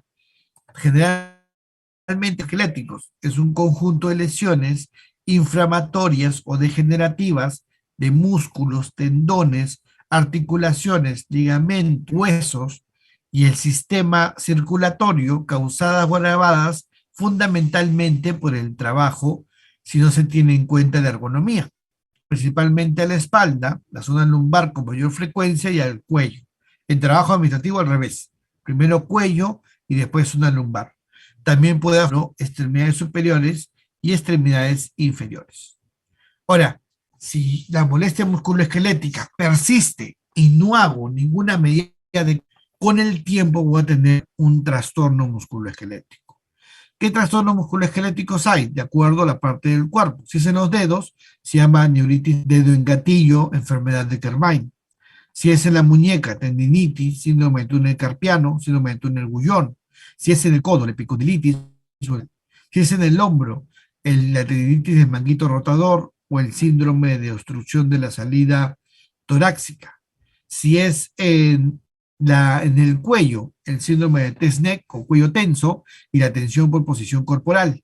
Y si es en la espalda, la enfermedad degenerativa de discos herniados, síndrome de espalda mecánica, torcedura de ligamentos y tensión muscular. De acuerdo a los países, algunas de estos trastornos musculoesqueléticos son considerados enfermedades ocupacionales o profesionales. ¿De acuerdo? Según la OMS, todas son enfermedades profesionales, pero ya cada país tiene su listado. Ahora, los listados de los países son abiertos. Si yo demuestro el nexo causal en el puesto de trabajo, el sistema de previsión de cada país tiene que asegurar esa enfermedad provisional, profesional. Por ejemplo, en Perú, la enfermedad de Kerbein, el dedo en gatillo, el síndrome de túnel carpiano, la tendinitis, el síndrome de túnel de Gullón, la epicondilitis, el manguito rotador, el síndrome del cuello tenso, son enfermedades ocupacionales. Y como tal, tienen derecho a una pensión, en caso, una indemnización o una pensión de acuerdo al porcentaje de incapacidad que tenga la persona. Y también hemos visto que la molestia musculoesquelética podría no desarrollar un trastorno musculoesquelético, pero podría desarrollar algún problema de salud con la persona. Podría ser una migraña, una cefalea, un insomnio o desarrollar estrés. Y con el desencadenante del estrés que puede llevar a preocupación, falta de concentración, problemas imaginarios, agitación, nerviosismo, uso de alcohol o drogas, o pastillas, pesadillas, pérdida de interés en actividades, ansiedad, irritabilidad, pérdida de apetito, entre otros, ¿no? Por eso es importante el programa de ergonomía en las empresas. Miren, todo lo que hemos aprendido ya. Vamos a dejar el tema de la parte de los EPPs. Dice Natalie, dice, pues es importante que nos hemos pasen por una evaluación postural para identificar alteraciones posturales que a la larga pueden empeorar de acuerdo a las actividades laborales. Claro, en un EMO, un examen ocupacional, nosotros tenemos que ver de que primero hacer el EMO de ingreso, ¿no? Para ver cómo llega el trabajo a laborar, porque pues, yo no hago un EMO de ingreso, podría tener una enfermedad ergonómica como pasiva. Y en segundo lugar, hacer los EMOs ocupacionales para ver cómo está el trabajador y si ha desarrollado alguna enfermedad ocupacional ergonómica en el puesto de trabajo.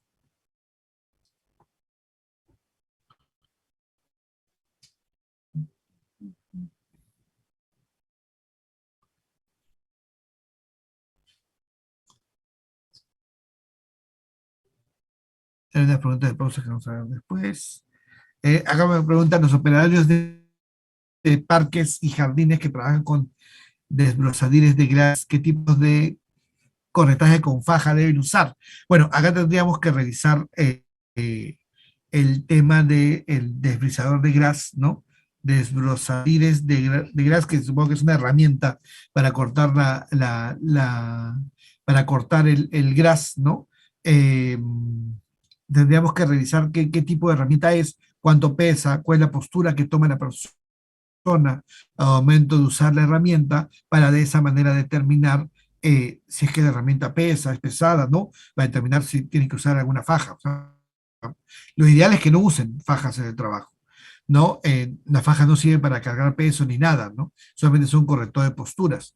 Entonces tendríamos que evaluar el equipo para ver qué es lo que necesita usar para, como medida de protección, más que todo, para ese desfibrilador de grasa, ¿no? Ahí sí, Danilo, te va a pedir una foto que mandes, yo Danilo lo conozco tiempo, mándame una fotito para ver bien la actividad y poder ayudarte con tu consulta. Bueno, continuemos.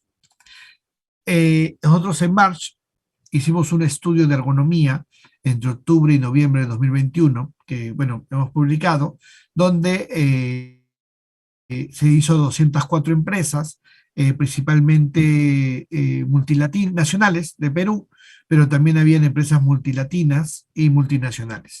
Y los principales sectores que se hicieron fueron el tema de industria manufacturera textil, el tema de construcción, servicios y minería, ¿no? Más o menos vamos a ver cómo están en ergonomía las empresas de Perú. Y la cantidad de trabajadores, la mayoría con menos de 250 empleados, entre el 17%, un 19% de 251 hasta 500 empleados, y hasta 500 hasta 1000, 16%, y de 1000 hasta 2500, 15%. Bueno, preguntamos primero si tenían mapeadas las áreas, las sedes, áreas y puestos de trabajo con mayor exposición por riesgo ergonómico en tu organización. De acuerdo, en un congreso internacional que asistí en septiembre del año pasado, que fue en Bolivia, que la hizo la UNISO, si puede ser, o la UNSA, creo, de Salud Ocupacional de Bolivia, nos manifestaron, ¿no? eh, Profesionales bolivianos que solo se había hecho un diagnóstico al 4% de empresas eh, del sector construcción en Bolivia, por ejemplo. En cambio, en Perú, que está un poco más desarrollado, ven que la norma es del año 2008, ya tenemos unos 14 años con la norma, vemos que los contratistas al 100% es una particularidad porque la empresa principal tiene que verificar que el contratista cumpla con la normativa. Por lo tanto, eso hace que el contratista siempre cumpla al 100%. Temas de agroindustrial, humo, alimentos y bebidas, 100%, tienen mapeadas las sedes, áreas y puestos de trabajo con mayor exposición por riesgo disergonómico. Luego siguen educación, petróleo, construcción, infraestructura, actividades inmobiliarias, automotriz, ¿no? Y ya después sigue minería, bancos, otros, industria manufacturera y servicios, ¿no? Ahora, a estas empresas que sí han mapeado, han hecho algún diagnóstico ergonómico, como debería ser un análisis ergonómico, ¿no? Primero el diagnóstico para identificar peligros y luego hacer la evaluación rápida para poder saber qué monitoreo voy a hacer. Baja mucho cuando digo diagnóstico. El sector contratista, que era en el 100%, solamente lo hace el 50%, porque no es cumplimiento legal. Cumplimiento legal es hacer el monitoreo, entonces por eso baja a 50%. Algunos sectores sí destacados: automotriz 100, vigilancia y seguridad privada 100%, minería 87%, en tema de construcción baja un 72%, por ejemplo. ¿Y alguna vez ha realizado alguna evaluación cualitativa del puesto de trabajo para conocer molestias musculoesqueléticas? Siempre el diagnóstico, con una evaluación nórdica, el método nórdico de Cuarinca, o hacer algún otro método nórdico para evaluar molestias, es para saber si el puesto de trabajo, los trabajadores tienen molestias musculoesqueléticas, ya han ido al doctor, algún cuestionario, el cuestionario nórdico de Cuarinca o de Cornell. CENEA también está sacando un cuestionario nórdico que está exponiendo ahora en noviembre. Entonces, esto ayuda, ya que como no se a todos los puestos de trabajo, se pueden hacer los más críticos. Y el tener estas encuestas nórdicas ayuda para poder hallar cuáles son los puestos. Eh, Otra vez con la distancia del 50%, vigilancia y seguridad privada automotriz al 100%, y sectores como minería al 67, 56. Baja mucho, ¿no? El aspecto de tener que hacer eh, una encuesta cualitativa para hallar más data en lo que es ergonomía. Y preguntamos si contaban con un programa de ergonomía. Eh, Todavía no hay mucha sensibilización a tener programas de ergonomía. Minería principalmente con un 77%, pero otras industrias como construcción baja un 41%, industrial baja un 57%, eh, comercio baja un 33%, automotriz, vigilancia y seguridad privada 50%, ¿no? Y ha elaborado un plan de acción a los hallazgos de los monitoreos ergonómicos. En Perú sí hay una legislación que dice los ergonómicos, como también la hay en Colombia, España, México, ¿no? En Chile. Y toreo, no hacer las medidas correctivas, ¿no? Hacer un GAN para poder establecer. Y elaborar el plan de acción disminuye, ¿no? Si bien es cierto, alta tecnología, los sectores tienen minería en un 57, construcción en un 67, industria en un 77, como los sectores que más plan de acción de hallazgos, ¿no? Vamos a ver un sector para tomar cualquiera y por qué es importante la ergonomía. Ya que es uno de los que más ahí se está desarrollando en Perú y que también hay en todos los países, ¿no? Entonces vamos a ver. ¿Por qué es importante hacer la construcción? Entonces tenemos el tema de que siempre con ese sector construcción para ergonomía hay tres factores que dificultan realizar mejoras y cambios en los puestos de trabajo, ¿no? ¿Y qué son esos tres factores? La actividad manual que realizan los trabajadores del sector construcción, totalmente intensa, las condiciones en las que se trabaja cambian cada día en una misma obra, porque están en diferentes etapas del sector construcción. Cada obra es diferente. Entonces, es bien difícil, ¿no? Reducir los riesgos que pueden causar trastornos musculoesqueléticos y en algunos casos en el sector construcción. ¿Qué podemos hacer?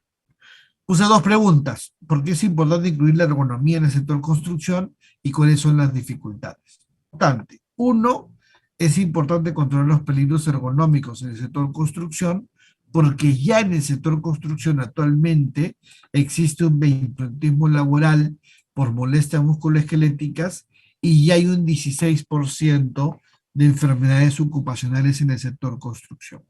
La siniestralidad de trastornos musculoesqueléticos está aumentando. En Perú era un tema de que no es que nosotros hemos visto las tablas de España y de Chile, creemos que el problema existe más del 40% según peligro ergonómico. Lo que pasa es de que no sabemos de cómo llamar ese peligro. Muchas veces las molestias van por la póliza social, van a través de la seguridad social, me voy a atender mi síndrome de túnel carpiano, mi molestia en cuello, mi molestia en hombro, ¿de acuerdo? Y no sé qué es ocupacional. Sin embargo, la tendencia mundial, estamos identificando los peligros ergonómicos y estamos identificando que causan molestias musculoesqueléticas. Por lo tanto, no es que esté creciendo mismo las enfermedades ocupacionales en el sector, se están descubriendo, porque ya existían siempre, pero ahora ya le ponemos un número diagnóstico. Entonces ya vemos que hay un 27% de ausentismo y un 16% de enfermedades ocupacionales. ¿Y cuáles son las causas que hemos visto?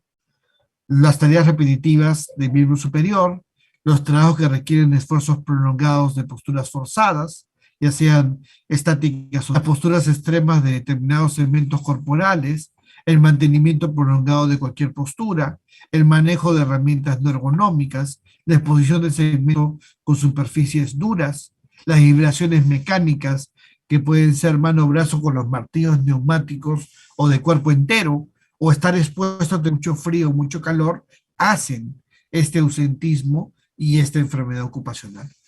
Nosotros en Mars hemos visto la siniestralidad de construcción. Y lo que vemos, por ejemplo, en 2019, en enero-diciembre, que la siniestralidad del sector construcción era principalmente en miembro superior, por ciento.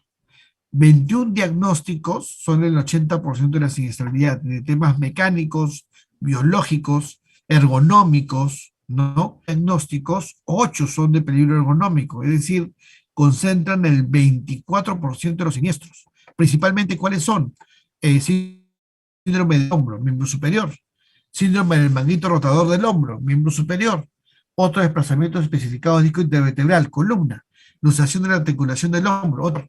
Traumatismo del tendón del manguito rotador del hombro, otra vez, hombro, miembro superior. Radiculopatía, eso es espalda. Epicondilitis lateral y cervicalgia es espalda, pero la parte del cuello, ¿no? Entonces, 18% de ese 24 miembro superior. Siguiente año, 2020, 10 diagnósticos, 8 eran 24%, ahora 10 con 76% de los siniestros. ¿Qué quiere decir? Aumentaron los siniestros por diagnósticos ergonómicos. Miembro superior, desplazamientos específicos de disco intervertebral, espalda, columna, ¿no? Síndrome de aducción dolorosa del hombro, miembro superior, radiculopatía, espalda, epicondilitis, codo, traumatismo del tendón y músculo extensor del pulgar a nivel de la muñeca y la mano, miembro superior, muñeca, lumbrada, espalda, cervicalgia, cuello, trastornos de disco lumbar y otros con radiculopatía, espalda, ¿no? Entonces tenemos 28% en el miembro superior, por ciento en espalda. Entonces, la siniestralidad está en aumento. Es momento de hacer algo en el sector. Dos, importante de que de ergonomía, o en las actividades que hagamos de ergonomía, debe existir un enfoque integrado y comprometido en todos los niveles de la organización, entendiendo que un proceso de gestión de mejora continua y no un programa o una actividad del Programa Anual de Seguridad y Salud del Trabajo, del PAS. Hay que hacer un programa de ergonomía y el programa de ergonomía tiene que hacerse con un PAS, tiene que hacerse con la mejora continua. O sea, las actividades de ergonomía van a estar dentro del PAS, no lo duden, van a estar dentro del programa anual de actividades que hago de seguridad y salud, pero no simplemente es un diagnóstico, un monitoreo y un rediseño. Y luego hago otro puesto y así. Tengo que empezar con los críticos, luego con los menos críticos y luego y los leves, etcétera. Nosotros preguntamos, ¿no? De pregunta general que vimos ahorita, ¿tienen mapeadas las sedes, áreas y puestos de trabajo con mayor exposición por riesgos de ergonomía? Sí, nos dijeron un 86%. Pero, ¿cómo lograron ese resultado de tener mapeadas esas áreas? Muchos por el hiper técnico, ¿no? Es un momento que yo hago mis peligros de acuerdo al puesto de trabajo. ¿Sirve? Sí, pero necesito hacer un diagnóstico para conocer si en verdad existe el tema ergonómico y qué tipo de peligro es. 22 por el comité. 22 con base en reporte o denuncias o casos específicos. Bueno, este 22 lo ha hecho alguna metodología técnica. 8 por el proveedor y 13 por otro. Entonces tengo que buscar la forma a través de los diagnósticos y a través de la base en reportes o denuncias o casos específicos de poder hacer técnicamente cuáles son mis puestos críticos dentro de la empresa para poder mapear esas áreas. Se realiza un diagnóstico, 72% sí lo hace, no en el sector construcción, un 28% no, ¿no? Y hay que identificar los peligros, ¿no? Que existe en el sector construcción. ¿Habrá manipulación manual de cargas? Sí, porque carga más de 3 kilos todos los días. ¿Habrá transporte manual de cargas? Sí, porque ese peso que cargan lo transportan más de 1 metro.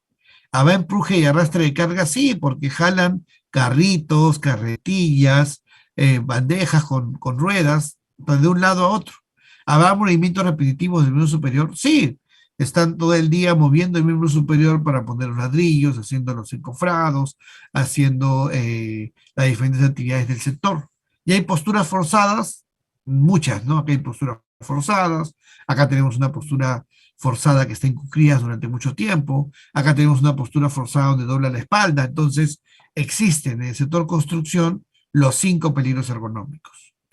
Por ejemplo, en un albañil, ¿no? En un albañil, la función principal de un albañil es construcción y puesta a punto de las paredes interiores o exteriores, fachadas de los edificios. La tarea principal es, por tanto, levantar separaciones usando diferentes materiales, ladrillos, bloques, piedras y sembrados con montero. Asociadas a cada tarea principal, sí hay otras actividades como, por ejemplo, realizar las mezclas para unir los diferentes componentes. Entonces acá vemos posturas forzadas, empuje y tracción de cargas, manipulación de cargas, otra postura forzada, la carga hormigonera, ¿no? Fuerza que tengo que usar para poder llenar el hormigón, posturas forzadas para colocar ladrillos o bloques, posturas forzadas para colocar bloques o ladrillos en la pared alta de la pared o el muro, y así puedo ir analizando cada uno de los diferentes peligros por puesto de trabajo. Y lo bueno es de que, aparte de hacer mi diagnóstico según la ISO TR 12295, y que vamos a aprender también en el curso, son los ergo premapas. Acá hay unos papers, bueno, los títulos de unos papers que hizo la doctora Colombini, Daniela Colombini y el profesor Ochipinti, que son los creadores del método OCRA. Ellos tuvieron en el Congreso de Beijing del año 2012, tuvieron la misión de crear una herramienta para hacer un diagnóstico no solamente ergonómico, sino de los principales riesgos de un puesto de trabajo para las pymes, ¿no? Y salió esta metodología de los ergopremapas, donde no solamente analizamos la sobrecarga biomecánica de posturas o el tema de los peligros biomecánicos que hemos visto, sino también analizamos la ergonomía ambiental, por ejemplo, temas de iluminación, de manera cualitativa, ¿no? Temas de claves de acceso para identificación de problemas potenciales generados por estrés laboral, inducido, algunos temas psicosociales y también de riesgos psicosociales y también el tema de iluminación, ruido, si es inducido o no por la máquina. Y al final vamos a aprender a hacer estos premapas, ¿de acuerdo? De puesto de trabajo, por ejemplo, este es un operador de laboratorio químico de minería, donde una vez llenado es un Excel macro, ¿no? Una vez llenada la macra, el macro me sale de esta manera el ergo premapa de ese sitio para poder tener una idea clara de cuáles son los riesgos de lo que está el puesto de trabajo y qué es lo que tengo que actuar primero. Por ejemplo, acá que tengo que actuar, organización, porque la jornada laboral es 12 horas, si es posible, y tengo que actuar en los peligros de empuje y tracción, levantamiento manual de cargas y movimientos repetitivos. Estos son los tres principales, los que tengo que hacer ya. Y luego ya puedo hacer el de postura y el de transporte manual porque son menos riesgo en este puesto de trabajo. Por ejemplo, acá tengo otro, el de mecánico de llantas. El mecánico de llantas tiene un tema de herramientas, porque tiene herramientas muy pesadas, ¿no? Hay una herramienta que pesa más de 25 kilos. Tiene temas de microclima, porque trabaja en una mina y está en aire libre con las condiciones ambientales que existen, mucho frío, mucho calor, dependiendo de la época del año. Tiene trabajos de 12 horas y tiene en lo que es la parte biomecánica y la ergonomía física, tiene los movimientos repetitivos y el levantamiento manual de cargas. Entonces, de esta manera, yo puedo hacer un mapa de qué puestos voy a hacer y qué monitoreos voy a hacer por cada puesto. Cuando preguntamos, elaboró un plan de acción respecto a los hallazgos de los monitoreos ergonómicos ejecutados, ¿no? En el sector, un 67% nos respondió que sí. Y cuando preguntamos si cuenta con un programa de ergonomía, un 42% nos dijo que sí, todavía faltando un 58% que lo haga, ¿no? Acá está la pregunta de PPs, ¿no? Muchas veces las medidas de control que nosotros hacemos en ergonomía en el sector construcción son en base a los controles administrativos y colectivos para todos los puestos de trabajo. No usamos la jerarquía de controles, ¿de acuerdo? Eh, por ejemplo, la jerarquía de controles es primero la eliminación, quitar el peligro, luego la sustitución, usar productos más seguros en lugar de otros más peligrosos. Y acá está la efectividad, ¿no? Más efectivo o menos efectivo. Luego los controles de ingeniería, usar diseños que son mejoras y más. Luego los controles administrativos, capacitar a los trabajadores o cambiar el procedimiento para hacer un trabajo. Y luego los EPPs, ¿no? Que son medidas colectivas. Entonces, claro, tenemos que hacer medidas más hacia la eliminación, ¿no? Por ejemplo, si yo tengo un agua con tiburones y tengo que mandar un buzo a nadar ahí, eliminación. Sustitución, cambio los tiburones por delfines, que no lo muerden. Control de ingeniería, lo meto con una jaula, bien grande, pero no ingrese. Bueno. Control administrativo, le pongo un cartelito, cuidado con los tiburones. Y equipos de protección personal, ¿cómo lo mando? Lo mando con una armadura, se va a hundir y se va a ahogar, ¿no? Pero al menos no lo va a morder el tiburón. Entonces, tengo que usar controles efectivos, más efectivos para la ergonomía. Y los para ergonomía son el tema de los programas de rediseño del puesto de trabajo. O sea, una vez conociendo el factor de riesgo, tengo que ver, sabiendo que el factor de riesgo muchas veces es un periodo de recuperación, muchas veces diferentes temas, ¿no? Rotación de personal, etcétera. Pero diseño. ¿Qué hacen ahorita actualmente? Capacitación, importancia de la ergonomía, ergonomía para operativa, ergonomía para el trabajo no sirve. Eso lo hace todo el mundo, ¿no? O sea, 75% de las empresas, pero no va a reducir el riesgo a que o programas de pausas activas. Son buenas, sí, pero ya hemos visto, no sirven para todos. También sirven las pausas pasivas, también sirve el acondicionamiento muscular. Práctica por especialista en el EMO, también, ¿no? También sirve en algunos puestos. Programas de acondicionamiento, entrenamiento físico, rediseño del puesto de trabajo. ¿Cuáles son las principales dificultades para ir terminando de la evaluación y gestión de la ergonomía en el sector construcción? Primero, no hay mucha normativa. En Bolivia no hay normativa de ergonomía. Primeramente, tenemos que crear normativa, ¿no? En todos los países. Y en Perú hay una norma básica general, pero no hay normativa por sectores. No tenemos una norma cuáles son los tipos de peligros ergonómicos. Hubo un protocolo, miren, este protocolo de vigilancia de la salud de los trabajadores con exposición a factores de riesgo ergonómicos, hubo un protocolo, pero lamentablemente no se aprobó por muchos cambios que hay en el Ministerio de Trabajo de Perú, ¿no? Entonces, lamentablemente, iban a aprobarlo, se fueron, pero necesitamos alguna guía, algún texto de que nos diga cuál es la correcta metodología para poder hacer cuál es la correcta metodología para hacer un programa de ergonomía. ¿No? Por ejemplo, esto me gustaba a mí, que estaba para el sector construcción, ¿no? Ubicar el área de transmisión del trabajo, establecer los puestos, saber a quién realizaremos el análisis, conocer qué tareas implican un mayor tiempo, son más frecuentes, tareas relacionadas al puesto de trabajo, identificar los peligros ergonómicos con el diagnóstico ergonómico ocupacional, listar los posibles factores de riesgo ergonómico relacionados, identificando los principales problemas a nivel ergonómico y hacer un cuadro de factores de riesgos ergonómicos significativos en la que se debe establecer mínimamente el nivel de observaciones por cada tipo de factor. Ordenadito, ¿no? Todo el proceso del programa de ergonomía. Ya faltaba el rediseño al final, pero estaba todo el inicio. Y para poder hacer la evaluación de riesgo ergonómico en el ambiente de trabajo y te daba algunos métodos para posturas forzadas. Actualmente nuestra norma básica de ergonomía, pero no dicen para qué sirven. Entonces la gente lo usa. Es obligación legal hacer el monitoreo, sí, pero uso métodos que en verdad no me sirven. Entonces, SADAS puedo usar el método REVA, el propuesto por la ISO 11226, el propuesto por la norma española de la UNE, que es la misma que la ISO 11226, porque seguramente no conocen. Manipulación manual de cargas, método NIOSH, el método propuesto por la ISO 11228, es la misma, el método NIOSH, pero bueno, lo ponen dos veces. Para movimientos repetitivos, método OCRA, el Job State, ¿no?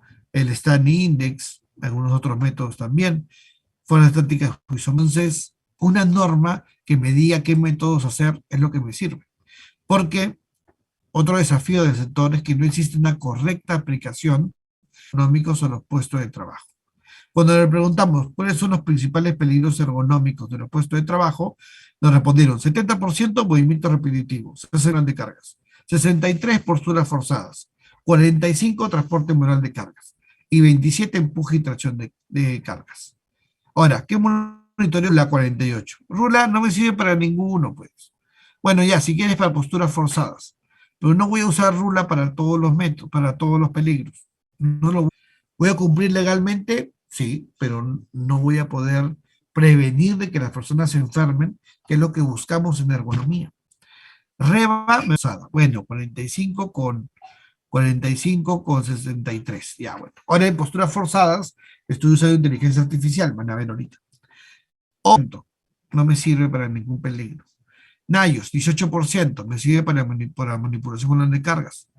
O sea, hay 62 que tienen manipulación manual de cargas y hay un 18% que solamente usa Nayos. Está mal, ¿no? No hay una relación directa. Peor con el OCRA, 14, y hay 70% de movimientos repetitivos. Quiere decir que hay un 50% de puestos con movimientos repetitivos que no saben los factores de riesgo, no se puede enfermar al trabajador, que es lo principal en ergonomía, ¿no? Adaptar el trabajo al trabajador. Ahora, para la postura, ¿qué hace? Hace un video. Y luego que hace el video, ve los ángulos, posturas forzadas, y ve el tiempo. A veces nos sale alto, porque no estamos todo el tiempo en la tarea. Pero ¿qué tal si usamos la inteligencia artificial?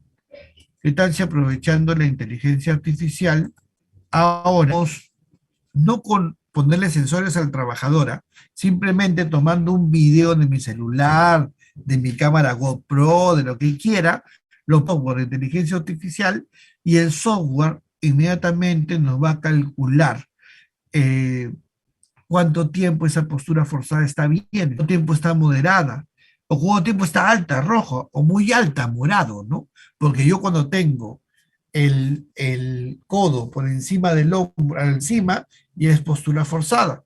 Entonces yo puedo saber que esta actividad dura 1 minuto 6 y que esta actividad 24 veces al día, y de esa manera yo puedo estimar el nivel de riesgo por cada sector de su cuerpo. Este es su hombro izquierdo, ¿no? Entonces, el uso de la inteligencia artificial ha ayudado a que ya no tengamos que usar software. Por lo tanto, los monitoreos ergonómicos, ese era quizás lo que más demora, ¿no? Pero ahora hay software para hacer OCRA, software para hacer NIOSH, software para hacer posturas forzadas. Entonces, lo que más demora que el informe ya sea más rápido, sea más tecnificado. Y de esta manera, lo que en verdad tenemos que hacer son las medidas correctas. ¿Qué se hizo en este puesto? Le preguntamos a la empresa. Tiene que mirar así de esta manera hacia arriba las muestras, no es tratarlas. Bueno, nos dice la persona, también lo pueden mirar a través de un microscopio. Y si lo ponemos en un microscopio, tenemos el riesgo de esta actividad, porque así era crítico, pero en un microscopio solamente se le ponía rojo el cuello. Tuvimos que mejora a la visión, de que la visión del microscopio sea más amplia, más largo el tubo para poder verlo por el microscopio, para de esta manera evitar también la molestia de cuello. Y al final, ¡pum!, a través de simplemente una pregunta al cliente, ¿no puedes hacerlo de otra manera? Sí, con microscopio. ¿Tiene microscopio? Sí, tenemos. Instalar, el microscopio está en otras áreas, ¿no? Instalar un microscopio en esta área con una mesa especializada, porque esa mesa no podía mover las piernas, sino una mesa especial. De esta manera se bajó la actividad, se bajó el riesgo. En 5 años, una futura manguito rotador de hombro, lo rebajamos a 0, a que ya no haya. ¿No? Y acá también tenemos un puesto de trabajo donde carga una manguera muy pesada y que la espalda se pone, el cuello está en morado durante una parte del día, 20%, y el tronco menos de 10. Entonces, no es tan crítico, ¿no? Solamente es un porcentaje pequeño, 10% el tronco, pero el cuello sí, 20% hay que ver cómo mejorar ese cuello. Sensibilización, ahí se podría aplicar sensibilización. Y también cuando preguntamos principales actividades de comunicación y participación, la mayoría hace encuestas, funciones de sugerencia, y gestión de los riesgos económicos, jerarquía de controles, otro porcentaje, pero en verdad hemos visto que más son las actividades administrativas o colectivas. Y recién, tendencias nuevas que también vemos en el curso, como la economía participativa, ¿no? Donde el trabajador participa de los programas de ergonomía muy poco, y ergonomía organizacional, que hemos visto que es la que abarca todas, también menos, ¿no? Que son las actividades que deberían hacerse más y que necesitamos saber cómo funcionan para poder aplicarlas en nuestras empresas. Entonces, ¿qué hay que hacer con el sector construcción? Hay que realizar programas de ergonomía en el sector construcción, hay que averiguar si el ausentismo laboral detectado está relacionado con los puestos de trabajo si debido a causas ajenas. Hay que determinar si los riesgos en un puesto de trabajo están relacionados con los trastornos musculoesqueléticos de los trabajadores que los desempeñan. Hay que controlar los peligros ergonómicos asociados a los trastornos musculoesqueléticos mediante un ciclo de gestión de riesgos específico, y hay que desarrollar un plan estratégico de control de riesgos, identificando las áreas críticas que generen problemas, enfermedades y o trastornos musculoesqueléticos, y determinar su prioridad de intervención. Todo esto se va a conocer dentro del desarrollo del curso de ergonomía. Y al final vamos a saber hacer una metodología de evaluación para la gestión del riesgo. Vamos a saber identificar el peligro, vamos a hacer los monitoreos de acuerdo a las ISO, vamos a ver cómo se hacen los mapas de riesgo de acuerdo a los Open Mapas, vamos a saber algunas medidas de control del riesgo, pero ahí sí es mucha la práctica y el criterio. Y vamos a hablar un poco del nexo causal, que es la vigilancia médica y los indicadores para el seguimiento y control del riesgo. Vamos a conocer una metodología completa para poder evaluar la gestión del riesgo desde el punto de vista de la ergonomía física biomecánica. Entonces, ¿qué hay que hacer con el sector construcción? Hay que hacer una ergonomía activa, un ciclo de gestión que hemos visto, conocer los factores de riesgo ergonómico que pueden incrementar la probabilidad de desarrollar un trastorno musculoesquelético, una buena organización del trabajo. Hay que organizar las tareas para combinar los esfuerzos con pausas y descansos adecuados, evitando la acumulación de fatiga. Un buen diseño en los puestos de trabajo. Hay que preparar el cuerpo para el esfuerzo físico, realizando ejercicios de calentamiento y estiramiento. Una buena sensibilización, hay que formar hábitos en la capacitación, hay que buenos hábitos en los trabajadores conociendo sus riesgos y hay que mejorar condiciones de maquinaria, equipos y materiales. Les cuento un caso. Tenía un trabajador que su siniestralidad era $1.000.000 de 5 años y el tema ergonómico era $300.000, 30%. Y de ese 30% vimos que el tema de vibración por el latigazo era el 10%, era $30.000 por latigazo, ¿de acuerdo? Entonces, el cliente, que es una minera, instaló viviómetros en vivo, o sea, viviómetros en los asientos de la maquinaria pesada. Instaló 20 viviómetros a 20 máquinas, ¿de acuerdo? Entonces, cuando un trabajador dijo, mi espalda, latigazo, ¿no? Iban a la pantalla y decían, pero la vibración estaba igual y está bajo el límite máximo permisible. ¿Has sentido dolor en verdad? Porque tu asiento está bien. Entonces el trabajador, bueno, no, creo que sí. Entonces un par de casos pasaron, el seguro no los cubrió porque no tenían nada, regresaron a su puesto de trabajo, y en el descanso nomás, ¿no? Y se acabó. O sea, de los $30.000 que gasta la minera en este tema de los latigazos, con el vivímetro en tiempo real, se bajó a $1.000, $1.500 como máximo en todo el año. Y ahorita estamos haciendo con esta minera todo un programa de ergonomía con la finalidad de reducir estos $270.000 que faltan, ¿no? La minera vio una inversión al toque. Dijo $29.000 de ahorro. En 2 años recuperó, en un año recuperó la inversión de los 20 millones al toque. Entonces, miren qué importantes son estas medidas. Entonces, cuando este sector se proponen mejoras ergonómicas, tradicionalmente se piensa en realizar cambios de equipos y herramientas, pero la experiencia muchas veces, como les contaba, nos dice que las mejoras y cambios relacionados con el tipo de organización del trabajo, tales como la asignación de tareas durante el día dentro de un equipo de trabajo o secuencia de tareas, suelen ser muy útiles. Hay muchas soluciones que podemos dar que tienen que ver como cómo organizar el trabajo. Para acabar, ya que estoy con la horita, sorry por el tiempo, a veces me pongo a hablar y bueno, me quedó tiempo. Tenemos el tema de trabajo administrativo. En trabajo administrativo también se puede hacer un diagnóstico ergonómico, ¿no? También tenemos un tema de trabajo remoto y trabajo administrativo en el diplomado, donde vemos el cuestión ergonómico de Corinca, vemos cómo es la herramienta y vemos el tema de mobiliario, del tema ergonómico en administrativos. Por ejemplo, en este diagnóstico ergonómico que he realizado en más de 58 empresas peruanas, más de 7.000 trabajadores, vemos lo que le decía de la postura sedente prolongada. Las personas que suelen pasar más de 2 horas sentadas mientras trabajan tienen 96% de molestias musculoesqueléticas y es el 46%, el 42% de los trabajadores del Perú. Mientras que las que menos, o sea, se ponen de pie más tiempo en la hora, más de una vez por hora, tienen solamente 68% de molestias musculoesqueléticas. Vamos a ver que los principales sectores son cuello, con más del 70%, y lumbar, casi muy cerca, con 65%.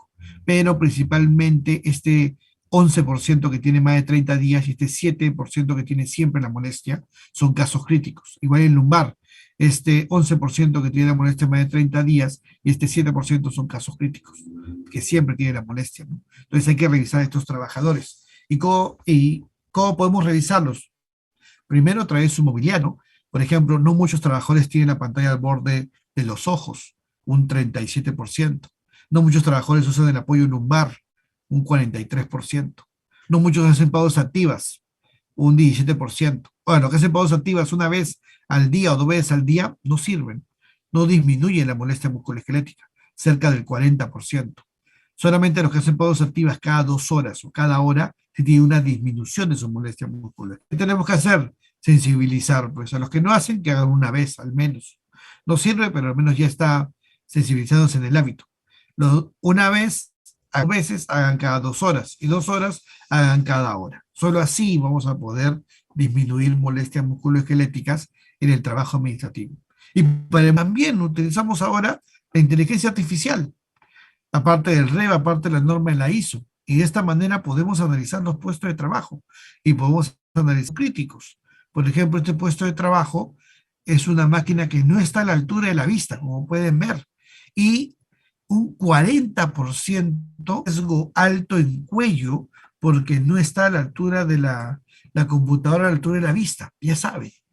A todos aquellos que están con celular hoy día y están en posición corvada, hay que hacer su ejercicio de cuello al final para evitar la molestia musculoesquelética en el cuello. También lo vamos a aprender. Pero algunos temas como las pausas activas, cómo se hace un programa de ergonomía para administrativos, con información para sensibilización, económicos en uso de dispositivos móviles, el TESNEC, que es un trastorno musculoesquelético. Les voy a enseñar también software de pausas activas que hemos creado, ¿no? Todo para un administrativo. Y bueno, ya para acabar, el último tema que quería tocar es cómo sirve la ergonomía para reducción de la siniestralidad, ¿no? Vamos a ver también en el curso el tema de enfermedad ocupacional y el tema del nexo causal, para poder hallar el nexo causal dentro de un puesto de trabajo y saber si en verdad existía el peligro ergonómico que ocasionó la enfermedad ocupacional. Estos casos vamos a desarrollar en clases, ¿no? Por ejemplo, acá tengo una cocinera que hacía trabajos de picado, movimiento repetido, que tiene un síndrome del túnel carpiano, ¿no? Con un sueldo de 2.500.